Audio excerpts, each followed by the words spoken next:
Sra. Presidente, começo por cumprimentar e dar os parabéns pela iniciativa da Comissão de Cultura de um tema central, não só do ponto de vista naturalmente da comunicação, que é aquilo que nós estamos a abordar, mas da democracia. E estamos na Casa da Democracia a tratar de um tema que é central para o seu exercício. Eu começaria por dizer que me vou centrar a minha intervenção na problemática da RTP Açores, porque os Açores, do ponto de vista do audiovisual, têm, à semelhança da sua realidade arquipelágica, uma especificidade que, se agora é o momento de rever o modelo, deve estar, de uma vez por todas, contemplada esta especificidade para responder a um desafio que é singular no contexto nacional do ponto de vista do audiovisual. E vou tecer algumas reflexões que são fruto, naturalmente, da análise que tenho feito do tema ao longo dos anos, mas que estão consubstanciadas num documento, num estudo muito aprofundado, que foi elaborado em 2012, sob a égide da Assembleia Legislativa Regional dos Açores, exatamente para, com desassombro, olhar para este tema. E o que é que algumas das linhas orientadoras emergem deste documento e desta reflexão? Eu começaria por dizer que o facto de os Açores serem 9 ilhas, o audiovisual tem uma necessidade de, em cada uma das ilhas, haver uma presença que não seja uma mera presença de freelancer, à peça, como acontece, como tem acontecido até agora.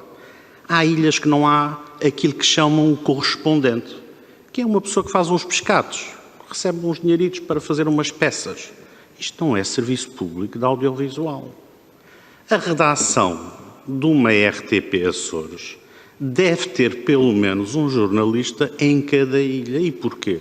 Porque só oferecendo uma perspectiva de carreira, um comprometimento, um desenvolvimento profissional de acordo com uma deontologia que os jornalistas estão obrigados, é que permite uma cobertura de uma realidade efetiva em cada uma das ilhas. É tão importante para um corvino o temporal que esburacou uma rua, como para 70 mil habitantes de Ponta Delgada pode ser o colapsar de um edifício. A importância é a mesma do ponto de vista relativo. Mas se a existência de uma redação descentralizada, com pelo menos um profissional, um jornalista em cada uma das ilhas, é impossível o desempenho da obrigação de serviço público do audiovisual numa realidade arquipelágica isolada, de cada ilha sendo uma realidade própria. Isso nunca acontecer e já estamos onde estamos e já passaram praticamente 50 anos do 25 de Abril. Portanto, este elefante está no meio do oceano. E está aqui no meio da sala. E eu trago-o aqui porque é efetivamente um ponto central. A par disso vem o problema do financiamento. E a questão do financiamento, há aqui um aspecto que talvez seja o mais central da minha intervenção. A RTP Açores, do meu ponto de vista, deve ter autonomia administrativa, editorial e financeira. Porque vejamos, nesta realidade distante, que a autonomia constitucional procura responder a uma especificidade única dos Açores, não se compreende que a RTP Açores seja uma mera delegação da RTP. Quer dizer, isto é um não acompanhar da dinâmica que constitucionalmente e bem o país fez com a criação das suas regiões autónomas. E repare-se, neste estudo que eu tive a oportunidade de referir, consta que as taxas e as receitas dos Açores são, em termos líquidos, suficientes para o funcionamento, à data, naturalmente, do estudo, e contribuem, do ponto de vista líquido, para o tudo nacional da RTP. Bom, mas até vou mais longe. Se assim não é hoje em dia fruto da evolução e de outros circunstancialismos, então deve ser o Governo e deve ser o Estado, por intermédio de uma indemnização compensatória, a complementar estas necessidades de funcionamento de uma autonomia e até porque considero a autonomia da RTP Açores e do seu funcionamento muito importante, não me repugna, no limite, que o próprio Governo Regional possa eventualmente ainda complementar eventuais necessidades de funcionamento. Isto como está é que não funciona. Não é serviço de audiovisual público. Há ilhas que passam meses, passam anos, que não têm correspondentes.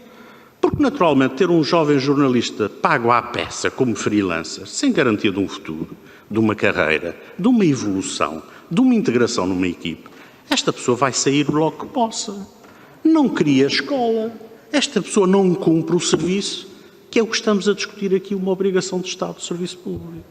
E, portanto, minhas senhoras e meus senhores, ou nós assumimos que agora é o momento de olhar para isso de forma institucionalmente séria e convicta e acompanhar um movimento que é identificado e que está a par da consagração da autonomia dos Açores, porque é enriquecedor para o país, ao contrário do que muito se diz, ou nós vamos passar mais 20 anos a ter uma espécie de delegação que funciona em 2 ou 3 ilhas. Mesmo para terminar, Sra. Presidente, e desculpe o tempo que tomei, este assunto causar-me-ia imensa estupefacção que não se aproveitasse o repensar do modelo, o repensar do contrato de serviço público, para não ficar de forma cabal, explícita e sem qualquer dúvida consagrada neste novo modelo, nestas novas premissas para os anos que aí vêm. Muito obrigado a todos e parabéns mais uma vez por esta belíssima organização e oportunidade para debatermos esse tema. Muito bem, vamos... Relativamente à RTP Açores, eu diria que as reivindicações que faz podem ser justíssimas, mas penso eu que são dificilmente execuíveis. Porquê? Porque nós temos agora uma reivindicação também em cima da mesa por parte da região autónoma da Madeira, para termos também uma delegação, correspondentes, enfim,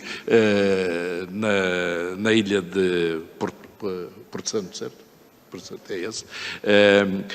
E os Açores têm outra realidade e eu parece-me que é muito difícil a RTP cumprir, atingir os objetivos que, enfim, que defendeu, porque a RTP não está presente, por exemplo, em todos os distritos, em todas as capitais de distrito, internamente. Só para lhe dar uma ideia, Braga, que eu penso que é um distrito que tem alguma importância no contexto nacional, não tem uma delegação. É o Porto que faz essa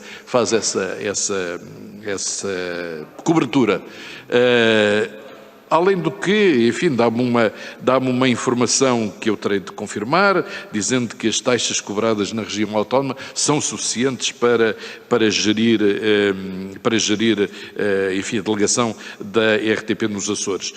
Eu devo sublinhar, aliás, que a delegação da RTP nos Açores foi ainda recentemente, enfim, reforçada com pelo menos 2 elementos, tanto quanto eu me lembro, enfim, estava aqui a pedir algumas informações que ainda não chegaram, mas pelo menos com 2 elementos foi reforçado. Agora, efetivamente, não estamos presentes em todas as ilhas e o exemplo que eu trouxe de Braga é para dizer que nós operamos em todo o território nacional da mesma maneira. Temos, em alguns pontos centrais, delegações da RTP que depois cobrem o território que está razoavelmente próximo. Enfim, dir-me-á a ilha, enfim, do Pico, por exemplo, justifica ter um correspondente, sem menosprezo nenhum, obviamente, para as populações que vivem no Pico, para a sua atividade, justifica ter um correspondente anual na ilha do Pico. Enfim, tudo é possível, e aqui voltamos à questão do financiamento, desde que exista financiamento para isto. Se me diz que as receitas dos Açores chegam e sobram, enfim, nós teremos seguramente a possibilidade, sim, não, e disse que poderia ser complementado com receitas do próprio Governo Regional açoriano, enfim, é uma questão a estudar. O que eu quero sublinhar é que o modelo que existe neste momento não é claramente da RTP ocupar todo o território nacional em todas as capitais de distrito, é efetivamente fazer uma cobertura, tendo por base alguns pontos que considera centrais e depois cobrir o resto do território a partir daí. Eu creio que compreendo a necessidade de uma maior autonomia financeira, enfim, no CGI nunca debatemos, creio eu, esta questão e a minha posição será claramente expressa a nível totalmente pessoal, mas é muito difícil classificar o que é de produção nas regiões autónomas e o que é de produção, porque grande parte dos conteúdos difundidos pela RTP Açores não são produzidos na região autónoma. Grande parte das notícias difundidas através da informação são produzidas também na sede em Lisboa ou no Porto ou noutro sítio qualquer e, portanto, esta zona de fronteira, eu compreendo a necessidade da afirmação de uma maior autonomia, mas a questão da fronteira entre o que é a produção e o correspondente financiamento na região autónoma do que não é uma questão complexa.